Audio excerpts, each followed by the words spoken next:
Você tem dificuldade de manter um jogo com consistência toda semana por bastante tempo? Eu tenho um grupo que joga toda semana. A maioria dos jogadores eu conheço desde os tempos do colégio, então são mais de 30 anos de amizade. E para mim é muito importante manter esse grupo unido.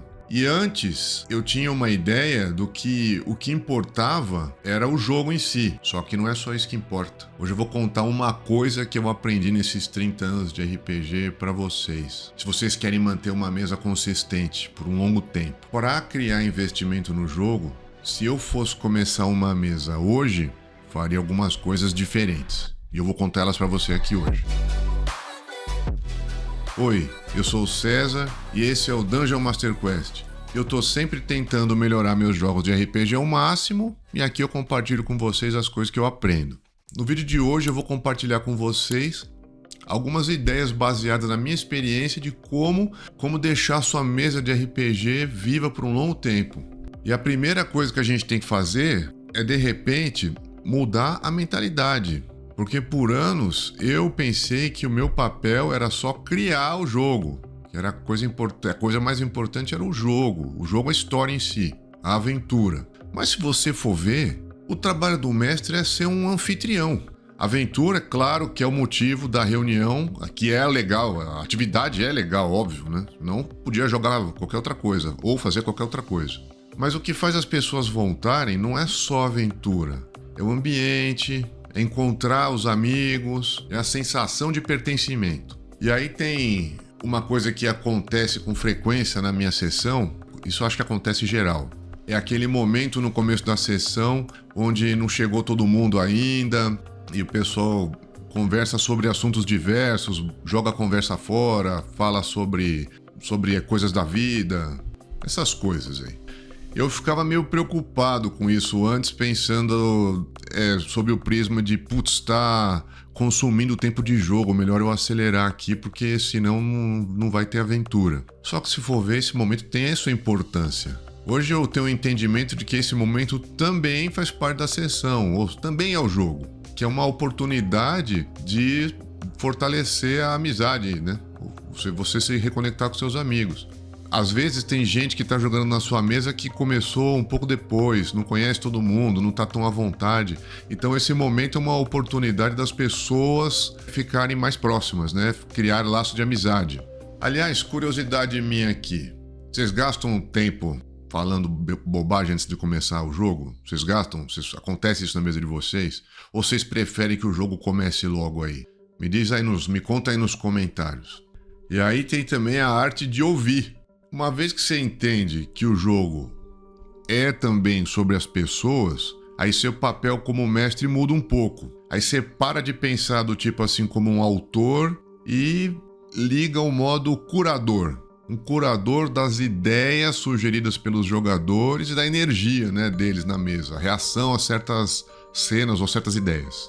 E aí para isso você tem que ficar ligado para poder captar esses momentos durante o jogo. Os jogadores estão o tempo todo dando material de graça para você. De vez em quando é aquele comentário meio zoando assim, depois daquela porta ali, vai ter um beholder, já pensou?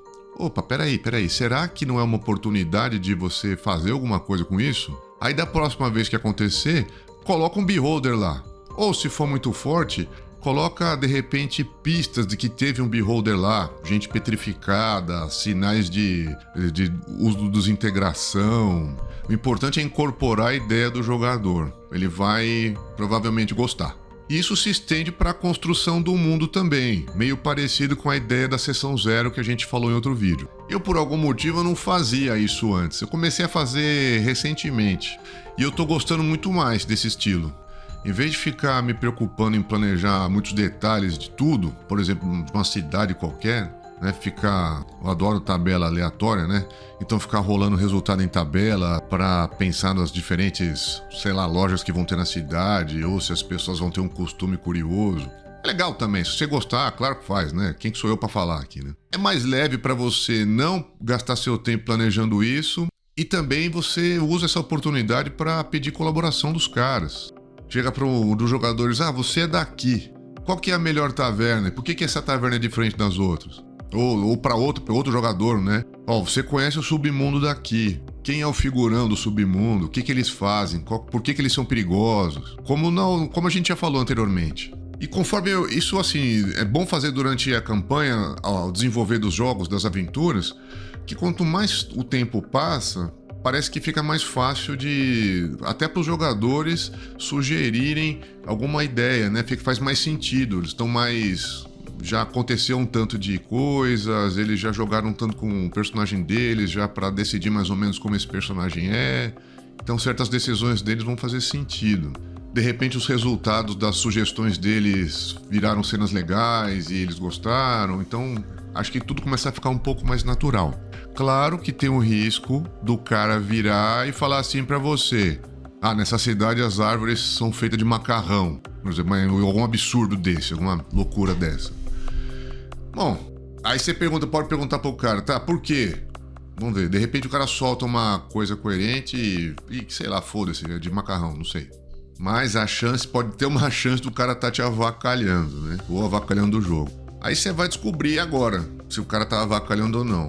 Se for o caso, de repente você pode chegar pra ele depois, né? E sugerir que ele de repente procure uma mesa onde esteja mais alinhado com os objetivos de jogo dele e tal, porque, né, também não é justo você estragar a experiência. Você quer criar vínculos com as pessoas, você quer fortalecer a sua amizade, né, com seus amigos. E é muito importante você gastar o tempo da sua vida de um jeito positivo, se você for capaz de controlar isso, né? Ninguém é obrigado a passar por isso. Mas, na minha experiência, eu acho pouco provável. Isso não acontece muito, cara. Eu mesmo não me lembro de ter nada disso acontecido comigo aqui. Aí a próxima etapa é planejar o mínimo possível e colher o máximo da reação. Então, planejamento mínimo, reação máxima. Então, para isso funcionar, você precisa deixar espaço no planejamento para poder receber sugestões. E também significa não gastar tempo planejando muito à frente. Eu fico falando isso porque é coisa que eu fazia, né? Ficava pensando demais em muitas sessões adiante. E joguei muita preparação fora aí, cara. Então eu fico falando que é pra eu mesmo me lembrar aqui. Por exemplo, eu costumava ficar planejando arcos da campanha, com muitos detalhes. Em certa medida, eu ainda planejo os arcos da campanha. Se você vai ter um vilão, se você quer ter uma aventura com um vilão. Um pouco diferente se for um sandbox puro que é outro estilo de jogo. Já comentei em outro vídeo também. Tem que ter a ver com o jeito que todo mundo gosta de jogar. Se combinar com a sua mesa é o melhor jeito para se jogar. Aliás, me diz aí nos comentários aí, você planeja arcos de campanha muito adiante ou não? Ou você vai sessão a sessão mesmo e vai amarrando a história conforme ela acontece? Me conta aí. Então, em certa medida, eu ainda planejo os arcos, né? Assim, mas em linhas gerais, sem detalhar demais. Mesmo porque é preciso você ter uma ideia mais ou menos dos objetivos dos antagonistas para poder saber qual vai ser uma determinada consequência de uma possível ação dos jogadores, para você poder arbitrar de forma coerente e justa. E rápido também. Mas hoje eu me concentro mais na próxima sessão.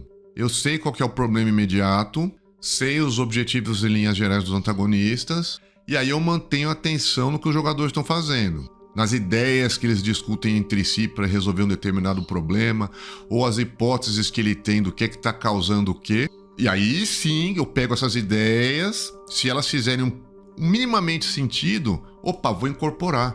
De repente, vou dar um exemplo, Você coloca um NPC no jogo que tá lá se fazendo de bonzinho, mas na verdade ele é, sei lá, um espião pro seu antagonista. E aí você dá uma pista pros caras lá que, esse cara tá estranho e tal, ele sumiu.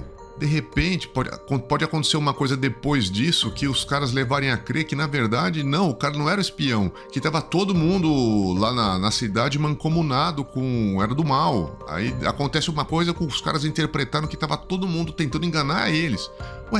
Por que não? Pode ser. Não, melhor ainda, ficou melhor do que já era. Esse é um exemplo. É importante também, eu acho importante também, deixar claro quais são as opções possíveis mesmo no meio do jogo. Então, deixar claras as escolhas possíveis. Esse é outro ponto que eu acho importante, que é o de recapitular os acontecimentos recentes, mesmo durante o jogo, e apresentar as escolhas possíveis por causa disso.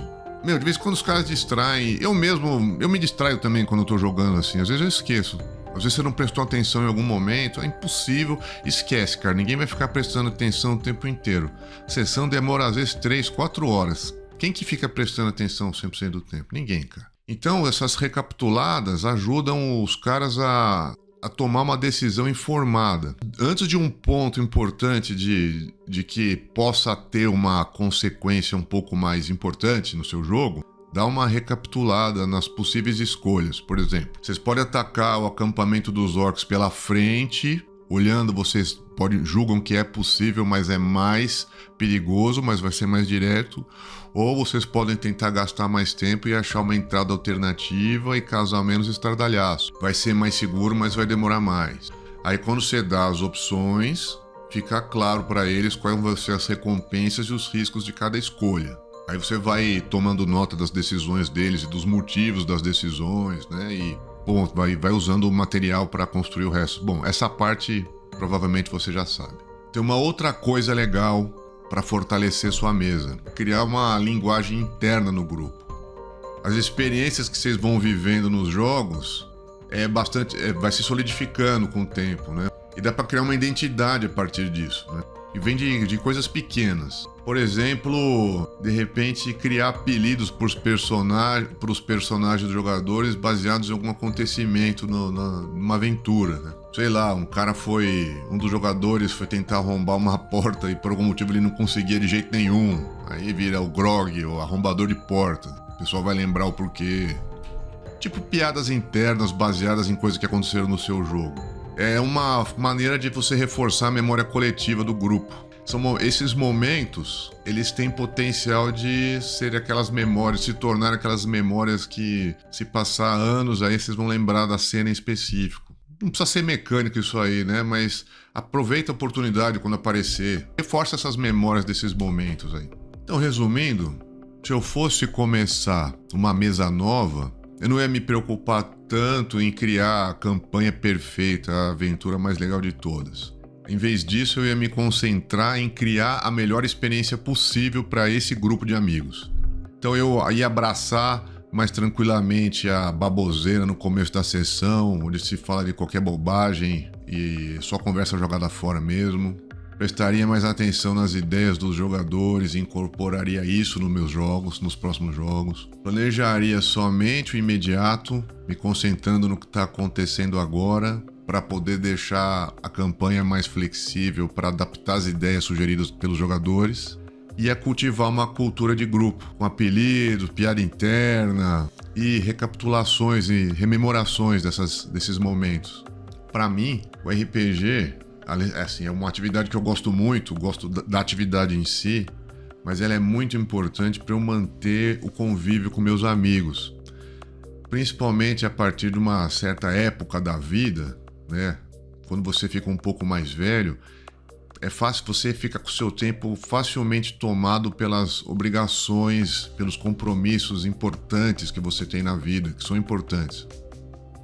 E se você não tem um motivo para encontrar seus amigos, você facilmente para de conviver com seus amigos, cara. E o RPG, ele é um hobby muito particular que você consegue manter um grupo de amigos por anos a fio. De repente, você pode gostar de jogar futebol toda semana com seus amigos. Mas a gente vai ficando mais velho, algumas pessoas vão ficando... De repente o cara tem algum problema de saúde que se acentua numa certa idade. Ou o cara perde um pouco o interesse, se machuca. Cada um é de um jeito. O RPG não, uma atividade que vocês podem manter por anos a fio. E é muito importante na minha vida. Pô, eu até venho fazer vídeo aqui por causa disso, cara. Se você gostou do vídeo, se inscreve no canal, ativa as notificações, indica o vídeo para algum amigo seu que você acha que pode gostar também. Se você quiser me ajudar, eu deixo um link de produtos aqui na descrição. Se for comprar alguma coisa de RPG, usar um dos links, sempre dá uma comissão. Agradeço se fizer isso. Muito obrigado por ficar até aqui e até a próxima.